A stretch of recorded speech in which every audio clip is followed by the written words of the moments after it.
I was going to let Philip just give a brief overview of the Intergovernmental Flood Task Force and what it offers constituents who may be experiencing flood problems. And then we can move into some of the specific road and / drainage projects. So Philip, would you mind starting with that brief overview? Yeah, absolutely. Good afternoon, everyone. My name is Philip Sexton. I'm the Flooding and Public Works Coordinator for the legislative delegation. This position was brought about last fall to assist the flood task force that was created in 2018. This task force was an ad hoc committee created to help assist constituents in Charleston County with their flooding concerns and issues. To date, we've assisted almost 400 constituents in the county with their concerns, or in progress, we're assisting them. So I would just advise anyone, if you have experienced flooding, to reach out to us. We'll be more than happy to share that information. There's an application that's online, questionnaire, if you will, to fill out. We'll gather some information, and then I'll begin doing some due diligence, scheduling a site visit, and then working with the various public agencies to assist you with your flooding concerns. The best way I describe my role in this is kind of act as your voice and a mediator between you and the agencies to try to determine why you may have been being impacted by flooding issues and what can be done short-term and long-term to help assist you. So feel free to ask any questions, or if you would like a link to that application, I'd be more than happy to provide it. Philip, if you're able to put that link in the chat feature, I don't know if, or either the Q&A feature, if there's a place, you can go ahead and put it in there, or just your email address, but we'll make sure to have that link available when we publish this video to YouTube. This is being recorded, so you all may have seen that when you got on. We will post it later. This meeting was actually sort of came out of our recent Intergovernmental Council meeting. There's so much going on in this area that we didn't have enough time to really go into much detail about some of the projects. One of the projects, and it actually is multiple projects overlapping between county and city, is along Central Park Road. So Wes Linker, I'm going to let him start with what the county is doing on Central Park Road. And then we have Matt Fountain from the city of Charleston. I'll let him speak to what the city is doing to work on the repetitive flooding that we see, particularly closer there to Woodland, Riverland Drive. And in the meantime, I did see Councilman Gregory on the list. So Nikki, if you wouldn't mind letting him onto the panel, that'd be great. So Wes, I'll give it to you. Thank you very much. So I am the project manager for a CTC project that was the first request by both SCDOT and the city of Charleston to elevate Central Park Road and install new culverts under Central Park Road near the intersection of Central Park and Riverland. That project we've gone through design. Design is nearly complete. We do have a little bit of permitting coordination still left to do. The permitters, or the designers, are working with the permit agencies, and we've had quite a few back and forth conversations with them, letting them know what our project is and what we are proposing to do, hearing their concerns, and we are trying to tailor our permit package to address some of those specific concerns so that we are not going back and forth for multiple rounds of comments. So the project will install 3 new large culverts under Central Park Road, which will allow more water to get out to the creek and ultimately to the ocean. And this is the first phase of many that will get water from all the way from Maybank Highway, Howell, Stephan, down Hollings, and divert some water from the Fleming area towards these new culverts under Central Park. Great. And I know one question that many constituents are wondering is what the timeline is on it. I see at the bottom there, the schedule has your design and permitting in late 2022. And then we will be waiting on the funding source for this project. That's correct. So we have funded it fully through, CTC's funded it fully through design and permitting. Actually, we did get a change order for some additional surveying work needed that I'm processing very soon. We're still on track for that late 2022 permitting submittal. That's been we've had quite a few back and forth. Some of the resource agencies are not as on board as we are about installing check valves and muted tide gates in this area. So we're trying to, again, tailor this permitting package, taking a little bit longer, but we want to get a good quality submittal that first round. Absolutely. And then we'll go put it out for construction when we then have to get the construction budget approved. That's correct. And we did recently apply for a SCIP grant, the South Carolina Infrastructure Improvement Program. We applied for a SCIP grant for this project. It's a very competitive grant project, or very competitive grant process, but we will be, we're hopeful that we'll get it. Excellent. Well, this ties in directly to what the city is also doing a little farther up on Central Park Road. So at this point, I'm going to ask Matt Fountain if he can address the city's work and possibly what application for a permit, the general maintenance permit that can be put in to help clean out some of sort of the backfill in the accreted area that's contributing to the flooding. So Matt? Yeah, thank you, Councilmember Honeycutt. So this, as Wes mentioned, the city and SCDOT had applied for CTC funding on what we call Project Area 4, which is sort of the western side of the Central Park Basin, as Wes just kind of gave the update on. The city then moved forward with its own funding on what are called Project Areas 1 and 2, as well as the downstream components to Project Area 3, which basically make up the eastern portion of the basin. Those are the neighborhoods kind of Laurel Park, Wimbledon, the roads of Wimbledon, the EME apartments, sort of that area of the basin. So the city had completed a series of survey and conceptual modeling and some initial permitting review of what we could do to improve drainage in those areas, which basically recommended upsizing the existing pipes under Central Park Road, under EME apartments, and basically the next road downstream from there as well as doing some stabilization of the major outfall canals and a series of other recommendations. We've now, at City Council, funded and accepted a contract with AECOM for the final design and permitting of those areas 1 and 2 improvements. So that is currently going through survey work. Then they'll kind of continue into their engineering and permitting work. As Wes mentioned, the permitting in this area is very challenging due to all the both river or stream and salt area impacts, which involves both the U.S. Army Corps of Engineers as well as DHEC OCRM. We do expect, as a result, that permitting process to probably last 2 years before we're able to get into construction. We're looking at some muted check valves, looking at some other options that are relatively challenging from a permitting perspective, aren't quite as well established in the area. So again, but probably about 2 years for that, and then we'll be moving into construction. City did also allocate drainage fund money into construction, so we have some funding, which again, depending on the final design and what inflation does between then and now, likely enough funding to get into most of our construction work on this project as well. And I know that Councilman Parker was working with city staff on, again, putting together your general maintenance permit request. And I think you mentioned that this is possibly one that you can add to that. So even though this is a 2 years out project, the interim improvements will include things like cleaning out some of the outfall area.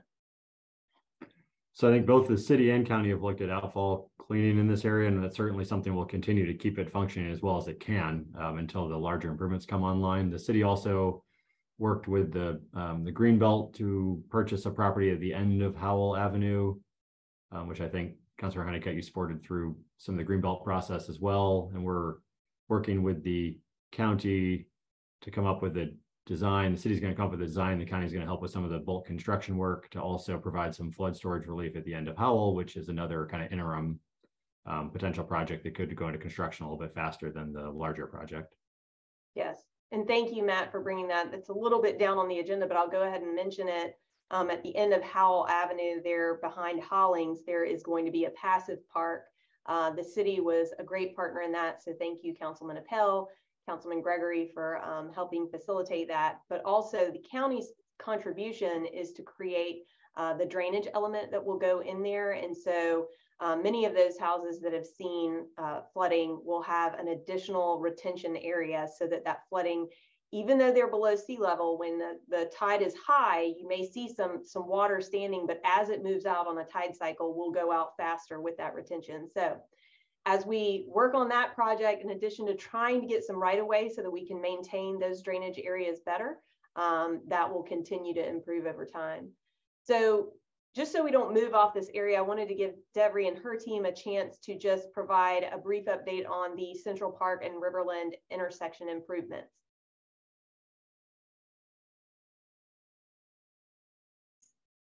Hey everyone, Central Park and Riverland, we did get preliminary plans for that project. And we've looked at it in a great detail. We've gone out in the field.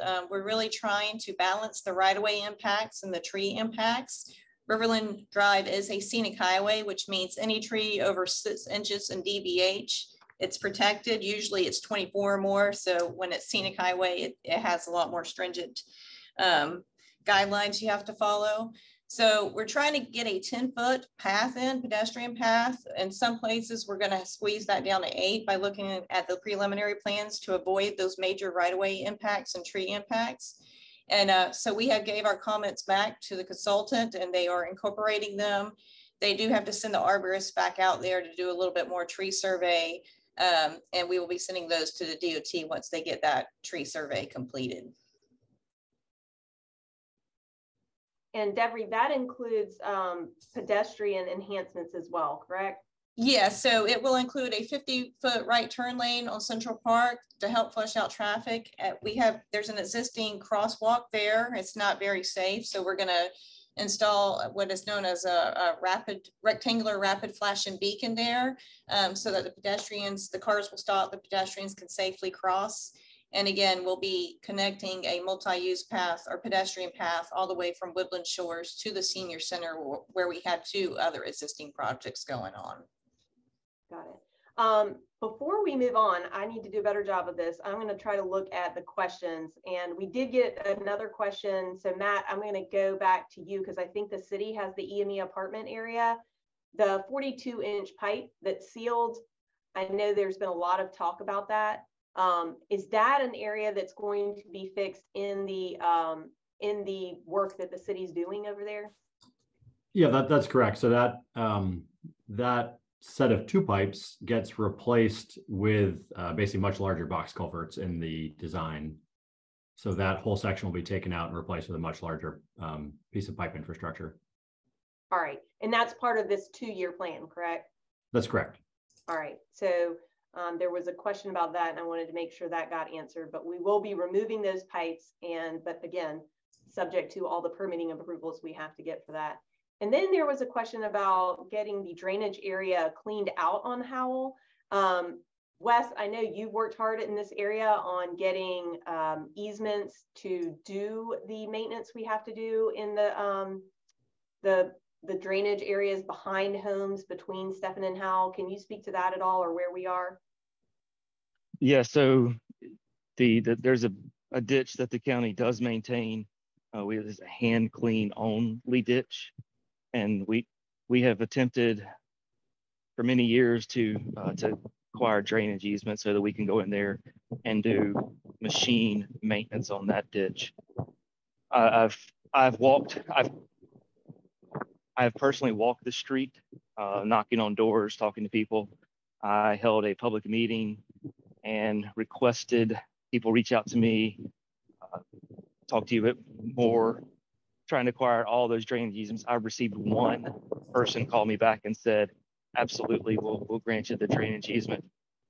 So it's a long process, but we have to have that public drainage easement so that we can do work. We've been told many times we cannot spend public dollars on private property. So currently that's private property, and we can't do anything more than what we've been doing for the last 20 years. Yeah, so thank you, Wes. That brings up a good point that we often confront when we're in neighborhoods and folks are asking for help. And that is, it really is an entire neighborhood effort. So everybody has to participate in order to get the maximum improvement out of it, because many of these areas were constructed 20, 30, 40 years ago, and they don't have there's no public access to actually clean out and maintain many of those areas. And so folks in their backyard are saying, why doesn't someone clean the stitch between myself and, say, Stefan, my neighbor behind me? And it's because we simply can't get back there. And so if you're on and you're listening and you're one of those residents along that road, please get with your neighbors, do everything you can to spread the word that that's what we're looking for, that cooperation in order to help the whole community. The next one, and I'll go back to you, Devery, is the 50-foot turn lane on Central Park and Riverland. That's actually on the right-hand side of the road. So that turn lane is if you're approaching Riverland from Central Park and making a right-hand turn. My understanding is it does not realign the road, so it doesn't affect the left-hand side of the road. Am I correct on that? That's correct. Okay, so to answer that person's question, the answer is no, it does not. All right. So that kind of wraps up Central Park Road area. The next I wanted to touch on is the work we have been doing all the way from, and before I get started, Ms. Johnson has her hand up. Ms. Johnson? Ms. Johnson, you're on mute.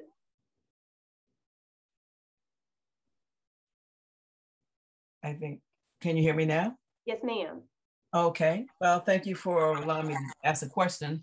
I was just wondering, when they do the hand cleaning at Stefan Drive, how many times are they able to go and do that cleaning since they don't have the right of way? Are they only doing it when one person calls in to have it clean on their piece of property? Ms. Johnson, this is Wes. We would go in and clean the entire canal from one end to the other. We are rather short-staffed right now, so we are not able to hit every canal that we want to hit. However, we just cleaned that canal. Did a hand maintenance cleaning of that canal last year. I don't know if we've done it this year yet, but we did do it last year. Okay, all right, thank you. Yes, ma'am. And Wes, the project that we're doing under Central Park Road, that does include the check valves. That's part of the application, right? That is the most difficult part of this. Just like Matt said earlier, the permitting of the check valves is something fairly new. I'm getting a little bit of feedback. Mr. Gregory, Councilman Gregory, I'm gonna call on you next, but give me just a second for Wes to finish here. So those check valves are the most difficult part of this permitting, and that's what we're having to go back and kind of redefine our permitting scope so that we can better address some of those comments we've recently received. Thank you, Wes. And just to wrap a loop on that one, part of the issue is when our drainage systems begin to naturalize and we get basically marsh grass, salt marsh grass up in our ditches, the Army Corps is very stringent about when they will allow us to clean that area out again. And so putting check valves basically prevents the area from naturalizing. And so they look more closely at that application to ensure that we're not preventing nature from progressing the way it should. And so again, we have to be sensitive to that, and we want to make sure that we check all those boxes. But at this point, yes, the application does have the check valves in it. So that will answer Franny's question. So Councilman Gregory. Yeah, my question's for Wes, and it goes back to Howe Avenue. Isn't the bigger problem on how we can clean and clean and clean, but if the water has nowhere to go because we need the connectivity, we're going to continue to suffer. And that's why we need the residents of Howe to grant us not just to clean ditches, but in some cases even create them. Am I correct? A lot of the ditch between Howe and Stefan, or that parallels Howe and Stefan, It's been reported to me it was much deeper than it currently is. It means it's been sediment has accumulated in it for many, many years. So yes, we do need that easement so that we can go in and even reestablish that ditch in some areas where you've got a lot of accumulated sediment. And then you need that connectivity all the way down past the Greenbelt, the Howell Greenbelt project, all the way down to Hollings. So yes, we need connectivity the entire way. We can't, we can't skip from one to the next. Right, and have you had any conversations with our legal department? Because we've been working with the residents for years to try to get the access. I'm not sure exactly, what's stopping it, but just to make sure that we are sort of on the same page. But I think, Councilman Gregory, the issue is people are generally unwilling to voluntarily provide the space we need. We're going in and we're actually asking them for a foot or two of the back of their property in order to be able to maintain it. And we just have not been able to get the buy-in, even despite, many of the residences flooding during heavy rain events. And it's one of those multi-jurisdictional areas. Yeah.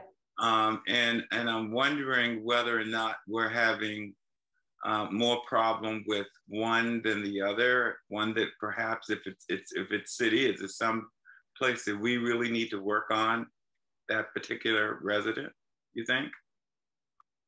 So there were. Go ahead, Wes. There were between 60 and 80 easements that we need. I can't remember exactly. So let's just say between 60 and 80 that we need. We held a public meeting at the poorhouse February of 2021. And we held that as the county because the area 4 is our area in the Central Park Basin. The city's taken 1, 2, and 3 from that's kind of the way we divide it up. So even though there are city and county parcels on the Howell and Stephan area, the county is taking the lead on that. Now, the permitting, the planning departments, we would have to go through the city's planning department, but we're taking the lead on that easement acquisition process. And Wes, to follow up on that, Senator Sin had an excellent question, which is, can we get a temporary easement? I know we had one resident who's has a structure built in the easement, or what would be, and we were, they'd have to move that in order for us to go back. But is this just a maintenance easement that by its very nature is temporary? It's not an easement that we would be on every day. By the definition of a drainage easement and our maintenance schedule, we try to do excavated maintenance every 3 to 5 years. So you would see us there every 3 to 5 years. Right now, based on staffing, we're more on the latter, the 5-year time frame of touching our canals. So we would not be out there every week. We would not even be out there every year. Yeah. But definitely couldn't have any permanent structures in that area because we couldn't have people building and moving those during every maintenance cycle. Ms. Johnson? Ms. Johnson, you're on mute.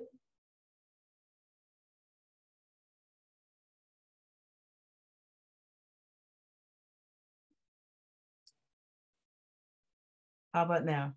There we go. All right.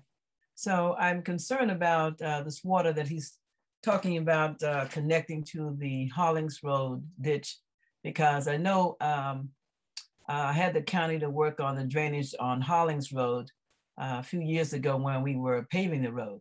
However, it kind of backs up to where there's some water running through Allen Brown Road, and a gentleman right between Allen and Hollings had a very big flooding problem there and during this last Ian storm. So I was just wondering, when you put up more water in Hollings, that ditch over there, how is that going to affect the other people that are right near Allen Brown, right on Allen Brown Road?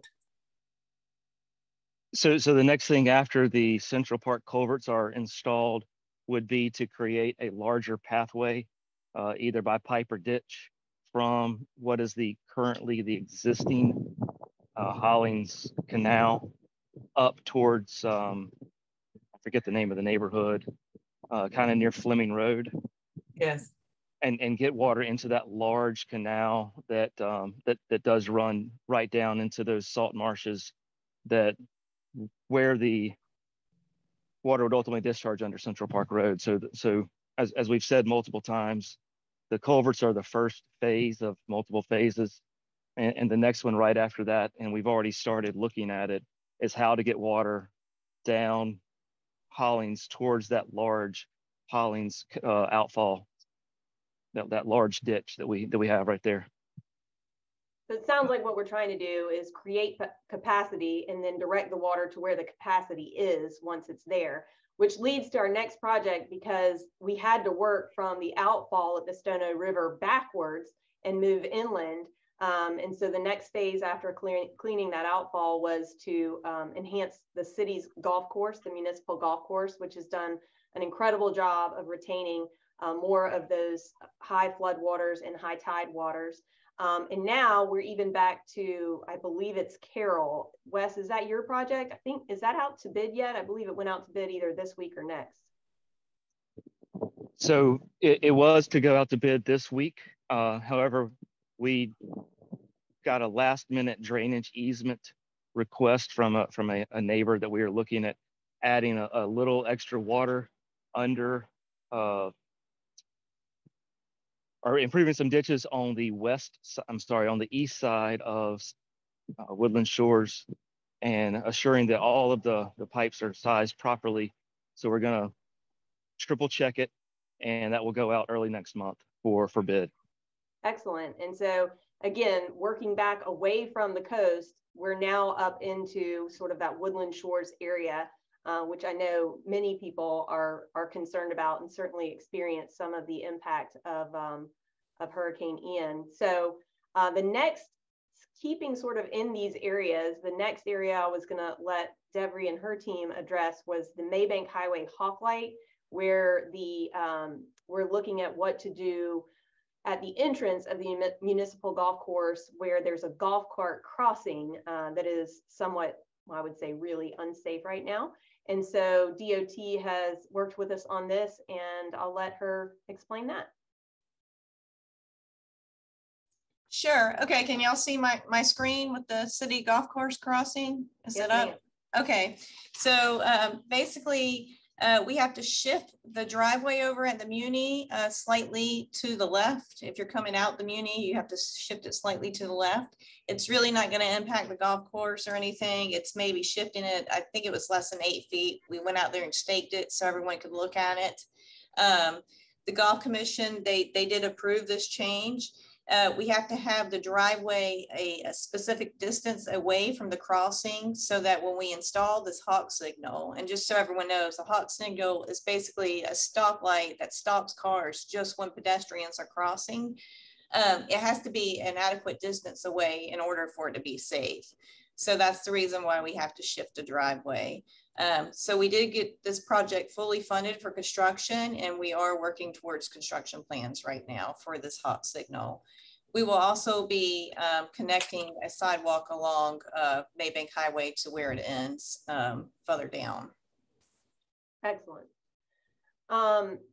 I don't see any questions on that one. So Devery, if you want to move straight on into the Maybank Highway Pedestrian Improvement Project that's going on in conjunction with the Woodland Shores sidewalks, that would be great. Sure. So the Maybank Highway and Woodland Roads Complete Streets, this is 2 funding sources, is CTC, which is gas tax funds. And then we also got federal funds for this project. So it's going to basically be a 5 to 8 foot sidewalk along Woodland Shores, depending on how much right of way will be dedicated per the property owners.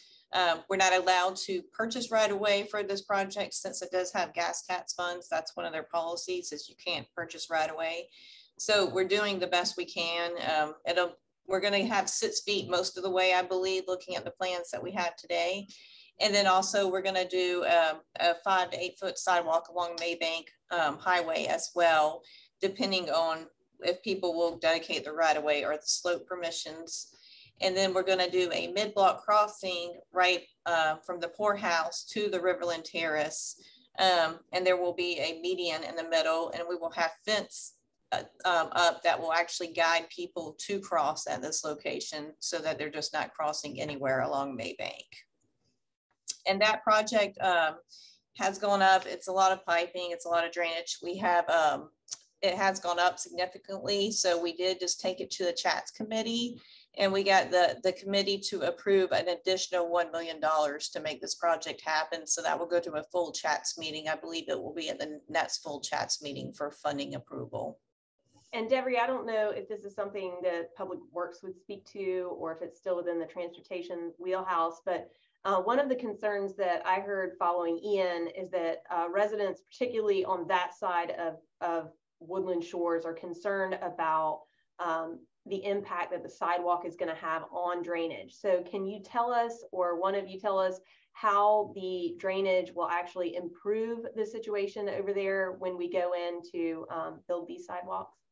So sure. So I think most of the drainage improvements come from the project, the Carroll Street Drainage Project that Wes was talking about. That project has to happen first before this can happen. That's really going to help this whole area.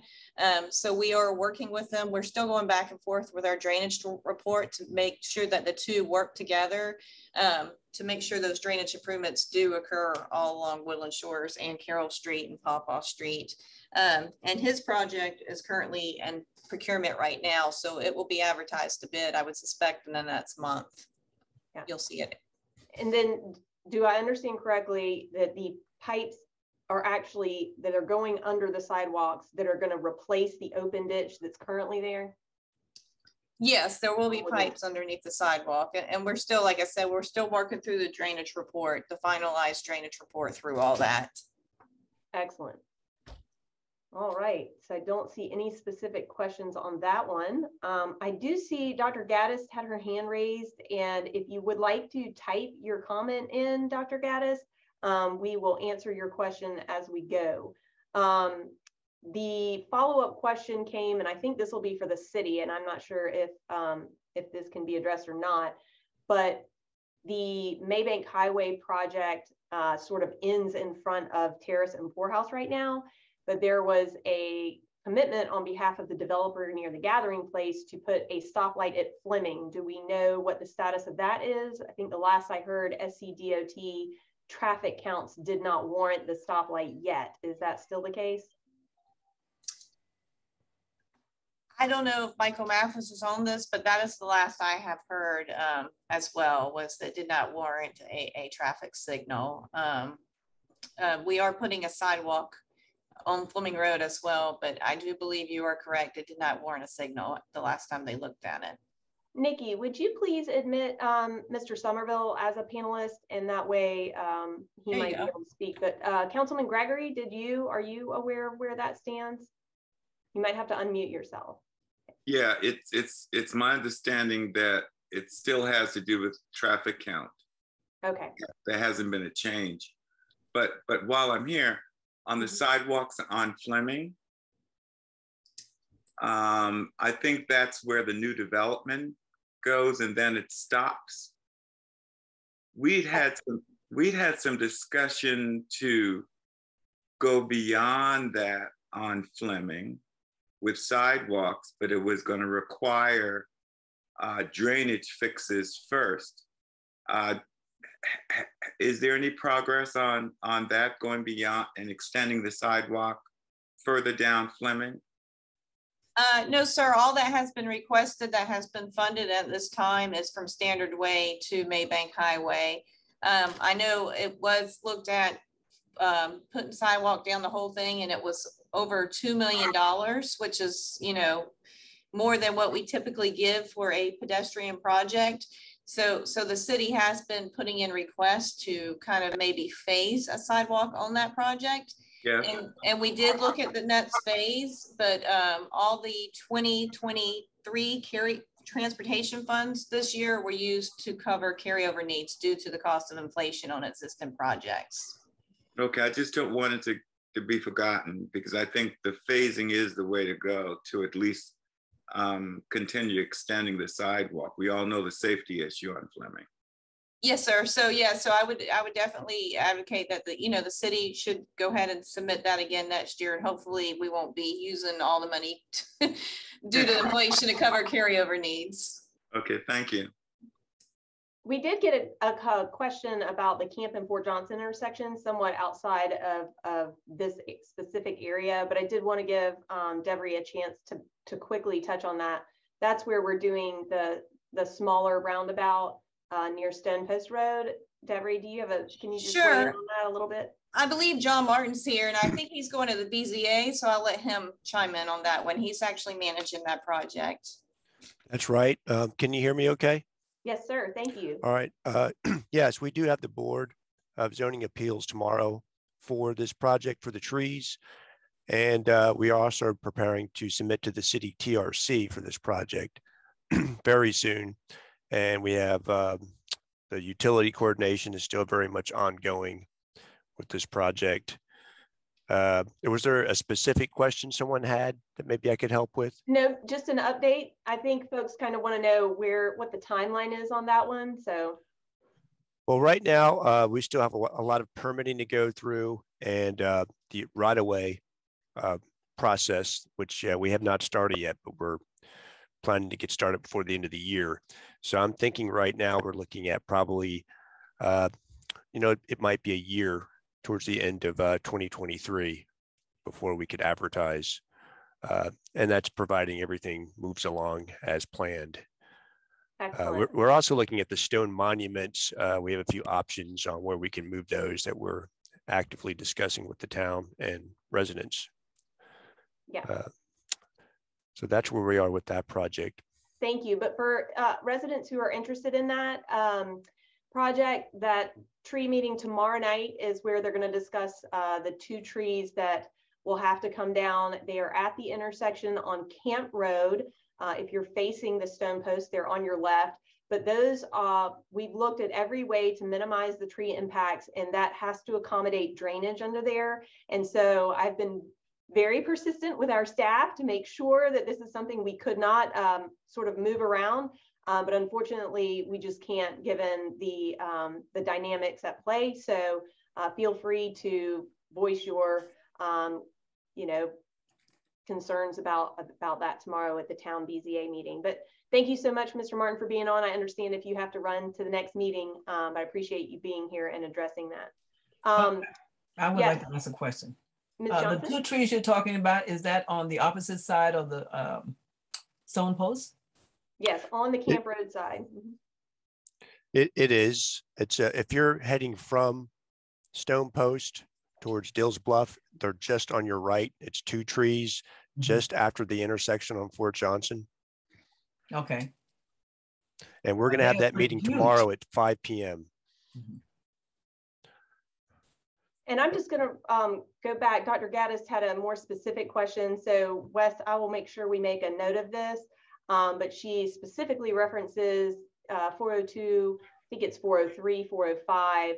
And then one of those is specifically her backyard. And so she is willing to help us. She has apparently contacted her neighbors about getting these easements. So we'll want to follow up with her. So we'll be making a note of that, Dr. Gaddis. And I thank you so much for your willingness to reach out to your neighbors. That is super important.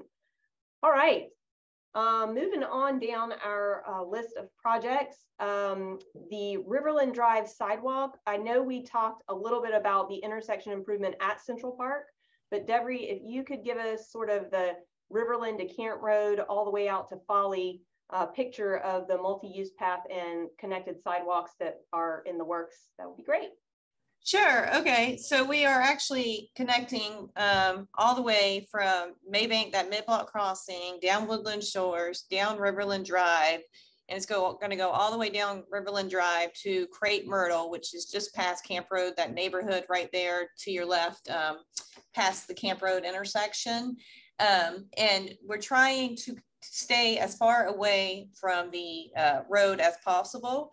So we're working with the neighborhood to see if they will give us, grant us, again, a CTC funded, so we can't acquire right away. So we're hoping that they're going to work with us and give us the the right of way needed so that we can keep this path as far away from the road as possible. And they haven't been quite responsive, and we keep on emailing them. So we'll continue to pursue that as needed. I do have the HOA president's number. She just hasn't been quite responsive. So we'll continue to pursue that. Worst case scenario, we'll have to squeeze it down to 6 feet, but we're hoping we can get them to give us the right of way needed. And that one, we did complete the conceptual design, and we're moving towards right of way plans on it. And Deborah, just a second, Ms. Johnson, did you have a question about that one? Oh yes, I wanted to know how wide were they looking to make the pathway? So we feel like they do have a brick fence up there. So the maximum we could get, and it's still on their property, would be 8 feet. 8 feet is the maximum we can get. We're trying to stay at least 5 feet away from the edge of travel. So, well, there's also some trees. You're putting it on the side where the residents are, right? The side where the residents are, and we're not taking any trees down as part of this. So I'm thinking that when you have to go behind the trees, though, you're probably going to be going more than 5 feet. Some of the trees are about 3 feet. Right, we're trying to get 8 feet, but if we got to squeeze it down, we will. But if they give the right of way, I don't believe we'll have to. Okay, thank you. And then you also mentioned Councilwoman Honeycutt, the Camp Road project. We're currently have a contract awarded to IPW is actually their name. They haven't been out there working too much yet, but we're basically putting a 6-foot sidewalk along Camp Road on the school side. And then when we get to Riverland Drive, we're going to put a multi-use path along Riverland Drive, and it's going to be 10 feet all the way to the senior center. And at that point, that Central Park head path will pick up, and again, tie into Woodland Shores, which will ultimately tie into that Maybank mid-block crossing. And that one is under construction. You should see them moving anytime soon. There will be a 3-month time where we're not allowed to work any drainage areas because of a protected bird, but that comes, I believe that starts in April.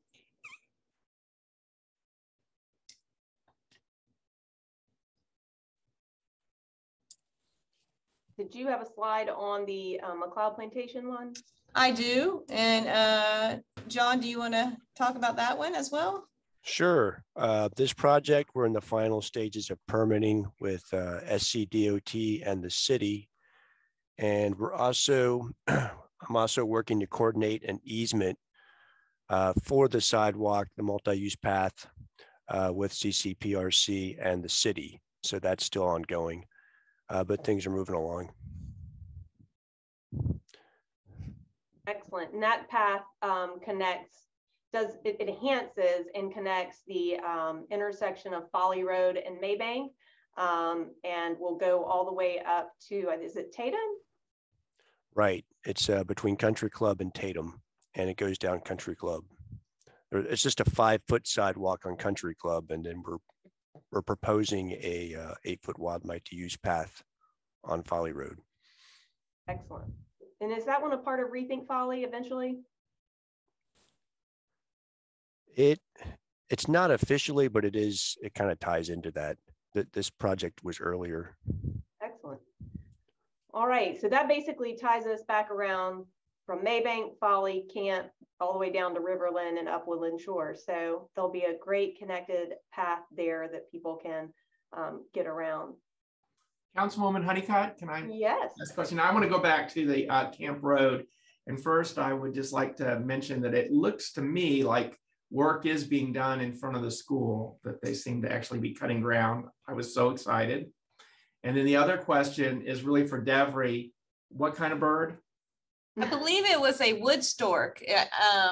We actually showed Councilwoman Johnson a picture. It's not a very pretty bird, but it's like a nest. Yeah. Well, I didn't say that. I said it. It has no hair on its head. It's pretty otherwise, but it has no hair on its head. So it's there's a nest? There is. There's a nesting ground over there. All right, thank you. Uh-huh. Excellent. Thank you so much. Well, I think that Deborah, were there any other slides that I skipped that you wanted to get to? I believe that's all you that we were going to hit on today. Excellent. I hope that that helps provide some clarity, especially with respect to Central Park Road. Matt, if Matt is still on, I do see him. There was a question about the development at 1802 Central Park. There's some piping out of the ground, which I'm assuming that either that's going to be capped off or buried. But do you have an answer? Have you seen that project lately? Do you know what the piping out there is right now? We have, yeah, we regularly inspect that one, as well as all of our ongoing construction projects. So yes, before the pipes can be buried, they have to be inspected and verified they're on grade normally, and that the joints are closed properly and wrapped. So that will have to be buried, and the fill will be brought in and have the site brought to grade. Yes. Excellent. And I hope that answers the question that Franny had on that one, if she's still here. And then the link to this meeting, Nikki has posted it for some folks in the chat. So we will have this video available for folks to see, and we will make you know, any of the links that we've referred to in here also available. For instance, if you are having an issue with flooding and want to reach out to the flooding task force, we can certainly make that available to you as well. My other electeds, Councilman Appel, thank you for being here. Did anybody else have any questions or things that they wanted to add? Great. Well, if not, thank you so much for joining us this afternoon. Please feel free to reach out if you have any questions. I'm Jay Honeycutt at charlestoncounty.org, and we will get that information to you. Otherwise, have a fantastic day, everybody.